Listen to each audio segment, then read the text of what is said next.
Hi guys, and welcome back to Beauty Fortified, and today I wanted to do a little bit of a spotlight on the Clinique brand and some of the new makeup that I have acquired over the past year. Now this was going to be a get ready with me, but I've had a little bit of a fail with the eyeshadow palette, so I've decided to reform this whole thing, and I'm going to take you through the products that I love that are tried and tested, and I'm going to show you what I have on my face today. Now obviously the brand has been around for years. They are not known for their innovation, but one of my quests for this year has been the search of brands that are compatible with mature skin. So I'm looking for makeup that stays all day, that applies flawlessly for eyeshadows that are vibrant, blendable on crepey eyes, and just that kind of thing that will help to counteract some of the issues that we have as we age. And I have found quite a few good Clinique products that do that. So I'm going to start off and I'm going to let you know what I have in my stash and what is working for me at the moment. So what I have on my face today is, starting with skincare, I have been using the Clinique Moisture Surge Intense. This is a little sample that I acquired, and I've really been enjoying this. It is a lovely rich moisturizer. I have been finding that my skin is really getting quite drier the older I'm getting, and so I've really been enjoying using that. Another one of the products that I have on today is the Super City Block SPF 40. I do like this. I have got combination skin. This is a matte SPF and it does have a little bit of a tint in it, and I find that it really makes a great base for foundation, so have really been enjoying that. Another one of their products that I do use is their Clinique All About Eyes. I love this. I pop this on in the morning just to give a little bit of moisture to my under eye area, and I find that it works like a charm. The foundation that I'm wearing today is from the Even Better range. Now I have done reviews on a lot of these products, and I will link my playlist down below as well, so if there's anything that you want to go and have a closer look at, you can.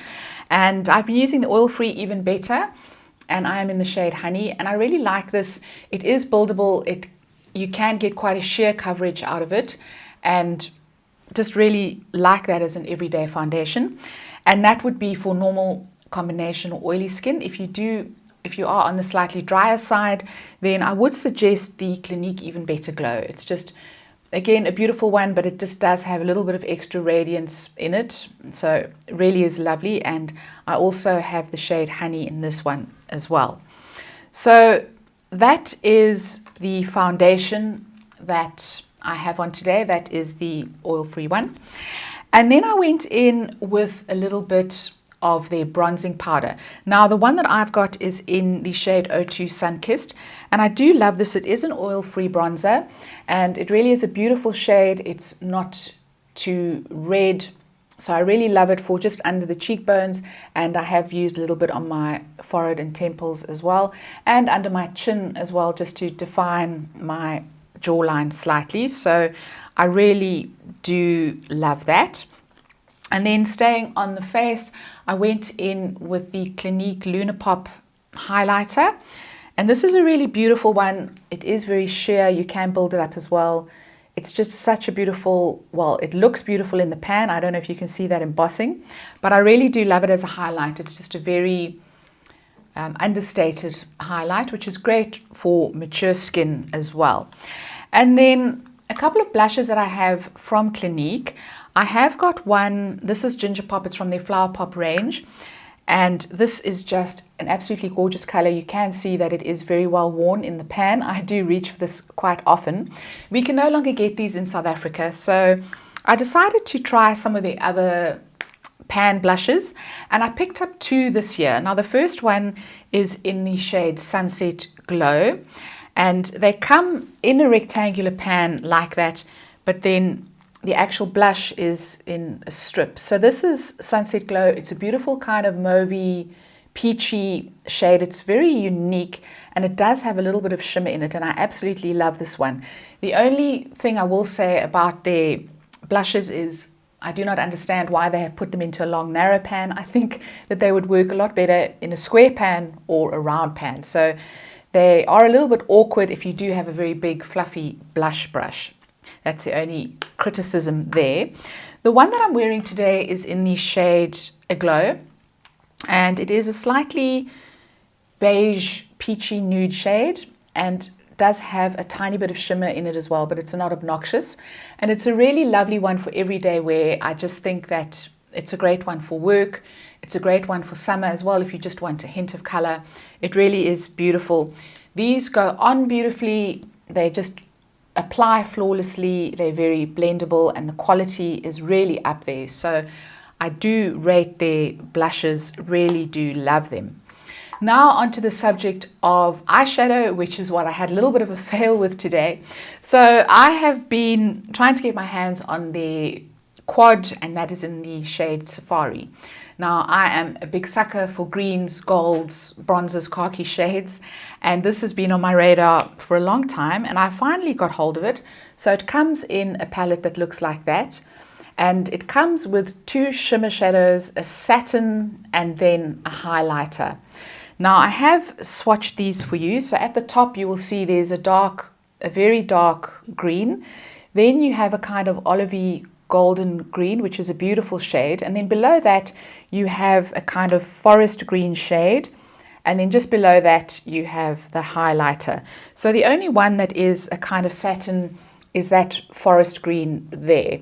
Now it's a little bit of a pity that that is the only kind of neutral they could come up with for a transition shade, because I think on mature eyes, well, personally, I don't like anything that is really garish and bright. I like more kind of muted neutral tones, and I do love greens because of that, but I will always pair a green with a neutral transition shade, just something that will blend into my crease and not shout eyeshadow. So I think that's just the one downfall of this palette, is there is nothing like that in here. Today I went into the crease with this deep green, and because it does have a little bit of shimmer and because my eyelids are a little bit crepey, I really did have a tough time blending it out. So it's not the best eyeshadow job in the world. I had to go in with one of my tried and tested MAC transition shadows, and that is the one at the very bottom where I've hit pan, and that is in the color Sandstone. So MAC always to the rescue, and I used that just to try and blend out the crease shade. But unfortunately, it was just a little bit of a fail in the crease. But what I can say for the rest of the palette is that the shadows are very blendable on the mobile lid. They're very smooth, they're quite buttery, and they do have a lot of lasting power. So this palette can last me between 6 and 8 hours before it starts to fade or disappear into the lids. And that's all I really need from an eyeshadow palette. I mean, my work day is between 8 and 10 hours long. I just need something that is going to last the majority of the day. And it is quite difficult to find an eyeshadow palette that will do that, believe it or not. And so that is the one thing I can say about Clinique. Their shadows are really good quality. Just a pity that they didn't manage to get a neutral transition shade into the palette. If you've used any of their duo eyeshadow palettes, please let me know. Please leave me a comment down below. I'd love to know ones that have really worked for you. And then on to lips. So a couple of the products that I've been playing around with lately. The one is the Clinique Colourpop lip gloss, and this is in the shade Tender Heart. And this is just a beautiful everyday neutral gloss. And I love the formula of the glosses. They have got agency, and what I mean by that is that they do stick to the lips. They don't kind of migrate all over the place, and they do last a fair amount of time. Obviously they are not excessively long wearing, but I like the way that they wear off on the lips, and they're just not goopy. Really nice quality. And then the one that I have on my lips today is the Clinique Black Honey lip gloss. Now I have done a review on this, which is in my playlist, and I've also done a comparison with the Clinique Almost lipstick as well. And of the two, the gloss has to be my favorite. I find that I love the shade. Again, it's not goopy, it's not sticky. It does have enough agency in that it does adhere to the lips, doesn't move around everywhere, and just gives you a beautiful amount of color and shine. So that is definitely my pick for today. I do kind of choose between the three as I go, depending on what mood I'm in.